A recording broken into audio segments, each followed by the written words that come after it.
المنار المنار المنار المنار المنار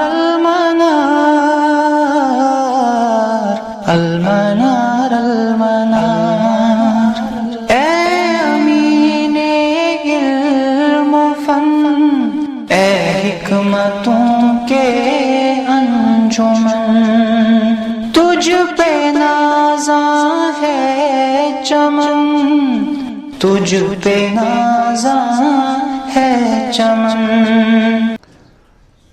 السلام علیکم ورحمۃ اللہ وبرکاتہ۔ الحمد للہ وکفی وسلام علی عبادہ الذین اصطفیٰ۔ آج ہم 24واں درس کر رہے ہیں بائکونیا میں۔ اس سے پہلے ہم نے بات کی تھی تقسیم الخبر باعتبار وصولہ الینا، ہم تک خبر جو پہنچتی ہے اس اعتبار سے جو ہم تقسیم پڑھ رہے ہیں۔ تو ہم نے بات کی تھی کہ حدیث کی دو قسمیں ہیں اپنے وصول کے اعتبار سے، ایک احاد ہے اور دوسری متواتر ہے۔ پھر ہم نے بات کی تھی احاد پہ، ہم نے کہا کہ احاد تقسیم ہوتی ہے تین میں، العزیز، المشہور، الغریب۔ تو فگر میں ہم نے یہ سمجھایا کہ احاد کی تین قسمیں ہیں، عزیز، مشہور اور غریب۔ پھر ہم نے اس کے بعد بات کی کہ ماوردی وغیرہ کے یہاں تقسیم میں فرق ہے، یعنی ایک جماعت علماء کی ہے جو فرق کرتی ہے، اور ماوردی نے بھی اس پہ بات کی ہے رحمہ اللہ۔ انہوں نے کہا کہ حدیث جو ہے احاد، مشہور اور متواتر میں تقسیم ہوتی ہے، یعنی جو جمہور کے یہاں احاد اور متواتر تھی، اس کے درمیان انہوں نے ایک اور قسم وہ ہے مشہور کو داخل کیا، اور کہا کہ مشہور احاد سے اونچی درجے کی اور متواتر سے کم درجے کی قسم ہے احادیث میں اپنے وصول کے اعتبار سے۔ پھر ہم نے آگے جانا ہے، آج جو مزید بات ہوگی وہ تیسری قسم جو احاد کی جمہور کے یہاں ہے، اور وہ ہے الغریب۔ تو غریب پہ بات ہوگی آج، اور غریب پہ بات کرنے سے پہلے کچھ بنیادی چیزیں ہمیں ذہن میں رکھنی ہے، یہ کہ ہمارے جو ناظم ہے انہوں نے پھر جمپ کیا ہے۔ اس سے پہلے ہم نے پڑھا تھا عزیز و مروی اثنین او ثلاثہ، مشہور و مروی فوق ما ثلاثہ، کہ مشہور مروی ہوتا ہے فوق ما ثلاثہ، تین سے جب زیادہ راوی ہو، تو اس پہ بھی ہم نے بات کی کہ مشہور تین اور تین سے زیادہ ہے جمہور کے یہاں۔ اب ڈائریکٹلی وہ جا رہے ہیں ہم جا رہے ہیں 16ویں شعر پر، کیونکہ 16ویں شعر میں ہمیں وہ مصرع مل رہا ہے جو احاد کی تیسری قسم جمہور کے یہاں ہے، اور وہی آج 16ویں شعر کا دوسرا مصرع ہمیں زیر نظر رکھنا ہے۔ پہلا مصرع ہم دیکھتے ہیں کیا ہے، وَمُرْسَلُ مِنْهُ الصَّحَابِي سَاقَطَ، کہ مرسل وہ ہے جس میں صحابی ساکت ہو، جس میں صحابی کا نام نہ دیا گیا ہو سند میں، اور پھر اس کے بعد وَقُلْ، اور کہہ دے غریب ما روا راوٍ فقط، کہ غریب وہ ہے جس کو روایت کرتا ہے صرف ایک راوی، یعنی غریب وہ حدیث ہے جس کو روایت کرنے والا صرف ایک راوی ہو۔ تو یہاں پر پھر خیال میں رکھیے وَقُلْ، اور آپ کہہ دو، طالب علم سے کہا جا رہا ہے اور قاری سے کہا جاتا ہے، وَقُلْ، کہ آپ کہہ دو غریب، اصل میں غریبن ہے لیکن نظم کی ضرورت کے مطابق ہم اس کو غریب پڑھیں گے۔ وَقُلْ غریب ما روا راوٍ فقط، غریب وہ حدیث ہے جس کو صرف ایک راوی روایت کرے۔ تو جب ہم ترجمہ کرتے ہیں ہم کبھی کبھار ماضی کو مضارع میں لے جاتے ہیں، وہ اس کی بنیادی وجہ یہی رہتی ہے کہ ہمارے یہاں جو اردو محاورہ ہے وہ کبھی کبھار ان چیزوں کا تحمل نہیں کرتا، برداشت نہیں کرتا۔ مثلا ہم نے روا کو مضارع میں لے لیا کیونکہ اس سے ہمارے لیے آسانی پیدا ہوتی ہے۔ وَقُلْ، اور آپ کہہ دو کہ غریبن، غریب وہ ہے ما روا جس کو روایت کیا، راوٍ فقط ایک راوی نے۔ تو اس سے بہتر ہے کہ ہم اردو میں کہیں غریب وہ ہے جس کو روایت کرے صرف ایک راوی، کیونکہ ہمارے یہاں جو تعریف ہوتی ہے وہ اسی طریقے پہ ہوتی ہے، وہ ماضی کے صیغے کے ساتھ اردو میں نہیں ہوتی ہے۔ تو غریب کسے کہتے ہیں؟ تو ہمارا جو یہ 16واں شعر کا دوسرا مصرع ہے اس کے تناظر میں ہم بات کریں گے غریب کس کو کہتے ہیں۔ غریب لغوی اعتبار سے مشتق ہے من الغربہ، غربہ، اور یہ ہے کس معنی میں بمعنى المنفرد او البعید عن اقاربه، یہ اس معنی میں ہے کہ جو اکیلا ہو یا دور پڑا ہوا ہو اپنے عز و اقارب سے، اپنے جاننے والوں ریلیٹیوز سے، جو ان سے دور پڑا ہو اس کو ہم کہتے ہیں کہ وہ غربہ میں ہے۔ حدیث میں بھی آیا ہے کہ خوشخبری ہے غربا کے لیے، غربا جو اجنبی ہو، یعنی جس کا کوئی دوسرا ہم نشین نہ ہو، جس کے جیسا کوئی دوسرا اس کے ساتھ نہ لگا ہوا ہو۔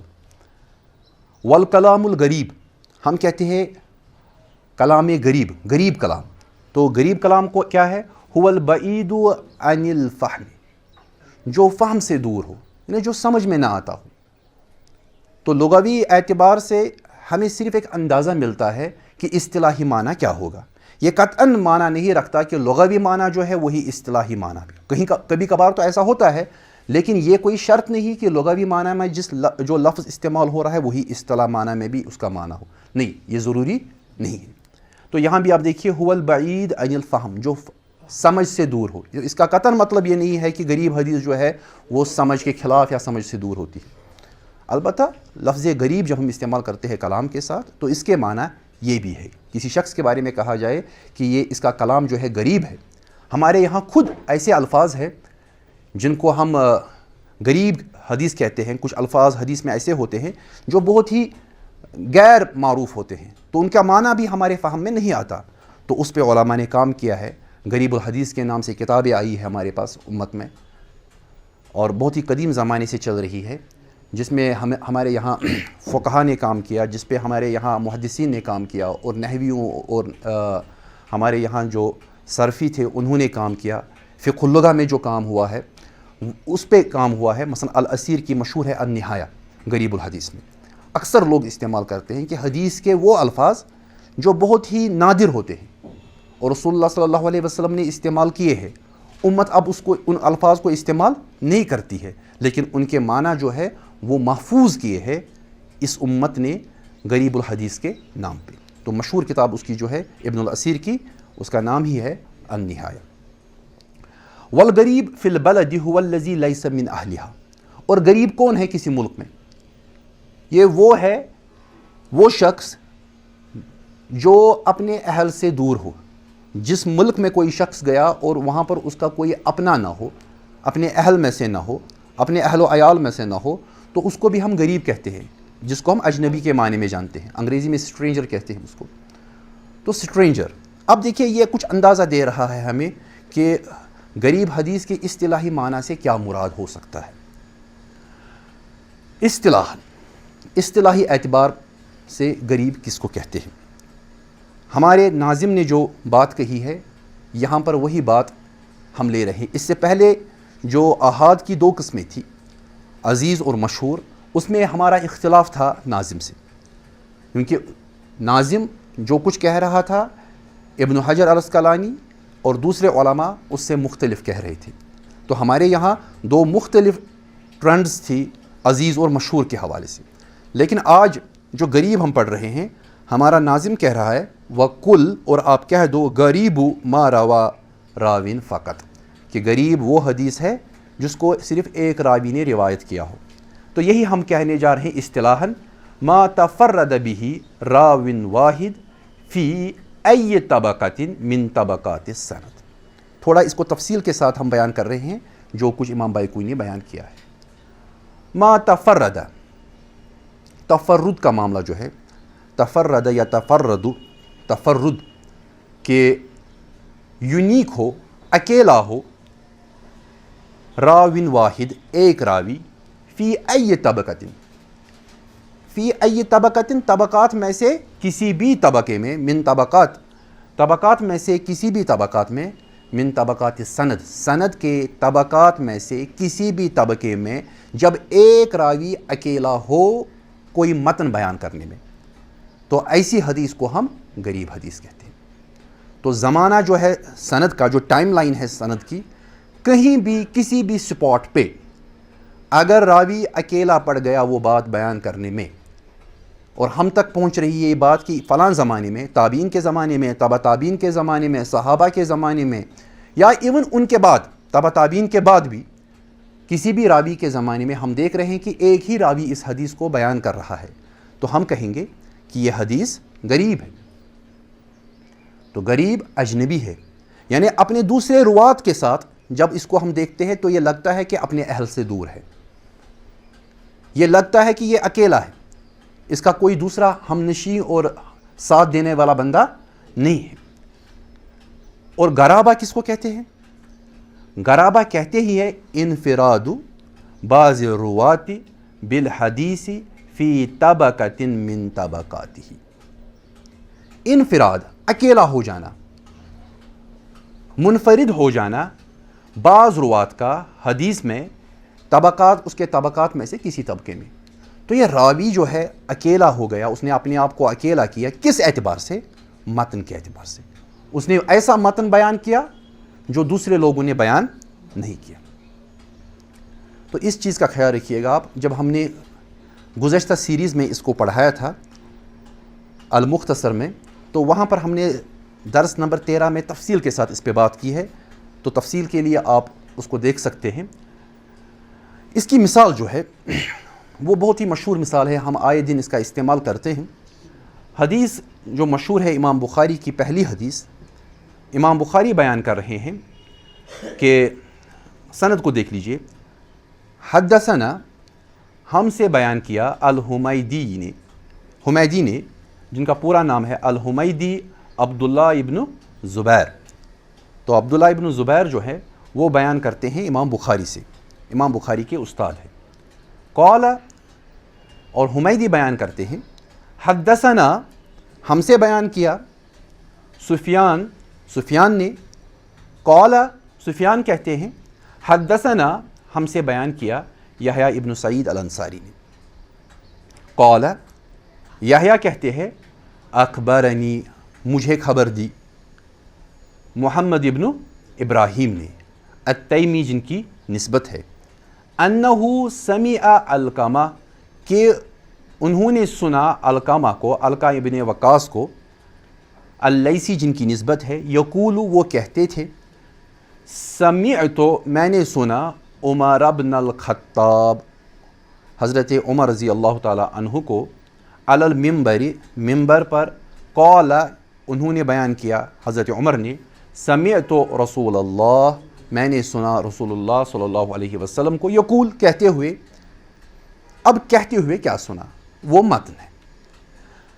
اگر ہم غور سے دیکھیں اس حدیث کو کہ محمد صلی اللہ علیہ وسلم بیان کر رہے ہیں اور ان سے سننے والے ہیں عمر۔ عمر اپنے زمانے میں اکیلے ہیں، عمر اپنے زمانے میں تفرد سے کام لے رہے ہیں، منفرد راوی ہے اپنے زمانے میں، یعنی صحابہ کے زمانے میں۔ صحابہ کے زمانے میں کوئی دوسرا اس کو روایت نہیں کرتا، یا ہم اس طرح کہیں گے کہ ہم تک پہنچنے کے اعتبار سے عمر اکیلا راوی ہے جو اس کو بیان کر رہے ہیں۔ تو اس کا قطعاً یہ مطلب نہیں ہے کہ عمر کے علاوہ کوئی بیان نہیں کر رہا ہے، بلکہ مطلب یہ ہے کہ ہم تک پہنچنے کے اعتبار سے، ہم تک جب حدیث پہنچی تو صرف حضرت عمر رضی اللہ تعالیٰ عنہ کے ذریعے سے پہنچی، یعنی اس حدیث کو بیان کیا حضرت عمر نے اپنے شاگرد سے، اور ان کے شاگرد ہے علقمہ۔ تو حضرت عمر جب بیان کرتے ہیں علقمہ ابن وقاص اللیثی، لیکن ہم نے اس سے پہلے بھی پڑھا کہ عمر اس بات کو بیان کرتے ہیں منبر رسول پر۔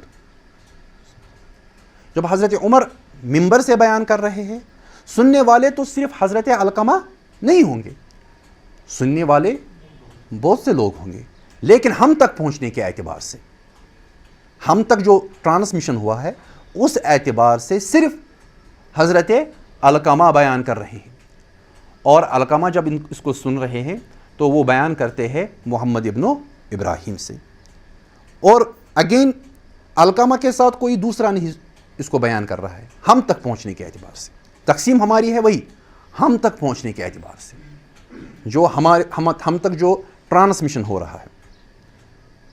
اور پھر محمد ابن ابراہیم بیان کرتے ہیں یحییٰ ابن سعید الانصاری سے، اگین محمد جو ہے محمد ابن ابراہیم وہ اکیلے ہیں اپنے طبقے میں بیان کرنے، اور ان سے سننے والے ہیں یحییٰ ابن سعید. اس طرح یہ سند بنے گی. رسول اللہ صلی اللہ علیہ وسلم، ان سے سننے والے عمر ابن الخطاب، ان سے سننے والے علقمہ ابن وقاص اللیثی، اور ان سے سننے والے محمد ابن ابراہیم التیمی، اور ان سے سننے والے یحییٰ ابن سعید الانصاری. لیکن یہاں پر معاملہ بدل جاتا ہے. یحییٰ ابن سعید جو ہے ان سے سننے والے اور ہم تک وہ ترسیل جو ہو رہی ہے اس کے مطابق یحییٰ ابن سعید سے سننے والوں کی تعداد کثیر ہے. وہ صرف ایک راوی نہیں ہے. ہم نے بخاری کی سند لی تو وہاں پر یحییٰ ابن سعید سے سننے والا سفیان اور سفیان سے سننے والے حمیدی ہے. لیکن جب ہم دوسری اسناد کو دیکھتے ہیں تو یحییٰ ابن سعید جو ہے ایک ایسی شخصیت ہے جن سے سننے والے روات کی تعداد بہت زیادہ ہے. اس کو ہم مدارس سند کہتے ہیں. جو شاخت اور جو جان بال ہے جب یہ بات کرتے ہیں وہ اس کو کامن لنک کہتے ہیں. کامن لنک آپ یہ ذہن میں رکھیے کہ شاخت اور جان بال ان کو کامن لنک کہتے ہیں. مزید کیا خباثت ان کے ذہن میں ہے وہ ہم آگے جا کر بیان کریں گے. لیکن فی الحال آپ اپنا ٹریڈیشن یاد رکھیے کہ ٹریڈیشن میں ہم اس کو مدار السند، وہ جگہ جہاں پر سند گھومتی ہے، مدار کہتے ہیں اس جگہ کو جہاں سے کوئی چیز گھومتی ہے. اس کے لیے انگریزی میں ہم ویج بھی استعمال کر سکتے ہیں. ایک ریسٹنگ پلیس جس چیز پر کسی چیز کو رکھا جائے، ویج. تو یہ ویج ہے اس سند کا کہ رسول اللہ صلی اللہ علیہ وسلم سے یحییٰ ابن سعید تک سند میں بالکل تفرد ہے. آپ غریب دیکھیں گے سند کو، لیکن آل آف اے سڈن ہم دیکھتے ہیں کہ یحییٰ ابن سعید مدار السند کی حیثیت سے سامنے ابھر کر آتے ہیں اور سند میں کثرت رو ہو جاتی ہے. تو سند اس طرح بنتی ہے. یہ ایک اہم چیز ہے. یہ میں نے جو فگر لی ہے، یہ تصویر جو چونکہ انگریزی میں ہے، یہ میں نے جان بال سے لی ہے. جان بال نے اس کو ڈسکس کیا ہے تو ہم ان پہ بھی پھر ایک نظر ڈالیں گے کہ وہ کیا کہنا چاہتے ہیں. ہمارے لیے تو پرابلم ہے خبر واحد میں اور غریب حدیث میں خصوصاً کہ جتنا حملہ باہر سے ہوا اس سے زیادہ حملہ ہمارے اندر گھر سے ہوا ہے. کئی لوگوں نے اس پہ سوالات کھڑے کیے ہیں. تو انشاءاللہ اس کو ہم ایک ایک کر کے انشاءاللہ اس سیریز کو مکمل کر لیں اس خبر احاد کی، کیونکہ اس کے بعد ایک اور قسم ہے وہ ہمیں ایک درس میں اور ڈسکس کرنا پڑے گی. پھر اس کے بعد ہم لیں گے متجددین دانشور جو ہیں وہ کیا کہتے ہیں اور اورینٹلسٹ کیا کہتے ہیں. تو دیکھ لیجئے سند میں سیدنا محمد صلی اللہ علیہ وسلم انما الاعمال بالنیات حدیث، ان سے سننے والے عمر ابن الخطاب، ان سے سننے والے علقمہ ابن وقاص، علقمہ ابن وقاص سے سننے والے محمد ابن ابراہیم التیمی، ان سے سننے والے یحییٰ ابن سعید الانصاری. اب انہوں نے اس کو جمع کیا ہے. تو دیکھیے 1 2 3 4 5 6 7 8 9 10 11 سندیں نکل رہی ہے. 11 طلباء اس فگر کے مطابق یحییٰ ابن سعید الانصاری سے سن رہے. اور یہ 11 جو ہے آپ غور سے دیکھیے گا، ان میں ایک ہے ہمارے مالک بھی ہیں، ان میں عبداللہ ابن مبارک بھی یہاں آپ کو ملیں گے، ان میں یہاں پر سفیان ثوری بھی ملیں گے. تو دیکھیے معروف روات یہاں پر ہماری سند ہے سفیان ابن عیینہ جو ہماری سند ہے امام بخاری کی. غور سے دیکھیے بالکل جو یحییٰ ابن سعید کی سید میں اوپر آپ دیکھ لیجئے سفیان ابن عیینہ، اور سفیان ابن عیینہ سے سننے والے ہمارے حمیدی ہے، اور حمیدی ان سے سننے والے ہمارے امام بخاری ہے اوپر، اور انہی حمیدی سے سننے والے امام احمد ابن حنبل بھی ہے. یہ آپ کو ایک پکٹورل ریپرزنٹیشن ہے کہ ہمارا متن جو ہے انما الاعمال بالنیات وہ کس طرح چلا ہے. اگر آپ دوسری دیکھیے مالک سے کہاں دیکھیے مالک سے کہاں مالک یہاں بھی. اسی طرح آپ یہاں سے دیکھ لیجئے حماد ابن زید جو ہے وہاں سے دیکھیے. پھر دیکھیے یہاں پر ایک الگ شخص بن رہا ہے چھوٹا سا مدار السند حماد ابن زید، ان سے بھی سننے والے 1 2 3 4 5 رائٹ سائڈ پہ پکچر کے. اسی طرح آپ دیکھیں گے ایک اور جگہ آپ کو ملے گا یہاں پر عبداللہ ابن مبارک، تو یحییٰ ابن سعید، تو ان سے سننے والے 3 کا گروپ ہے. تو اس طرح یہ ایک ویب بنتا ہے، ایک بہت ہی بڑا ویب.